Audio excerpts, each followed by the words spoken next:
Hey there, fellow wanderers! Welcome back to the Wandering Gypsy RV Life. Let me tell you about something that happened just after I pulled out of my campsite at Ocean Lakes Campground.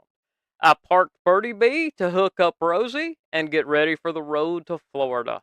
When, bam, another RV sideswiped us. Luckily, the driver stopped and we exchanged insurance info right there. But here's the thing. Whether it's on the highway or in a crowded campground, accidents happen fast. And when they do, it's easy for stories to get mixed up or details to be forgotten. That's why having a reliable dash cam is an absolute must for every RVer. Mine captured the whole incident, clear as day, which made it simple to share with the insurance company and the claims adjuster.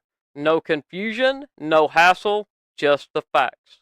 So if you're traveling, make sure you've got a dash cam rolling. It's your best defense against the he said, she said, and gives you peace of mind wherever the road takes you.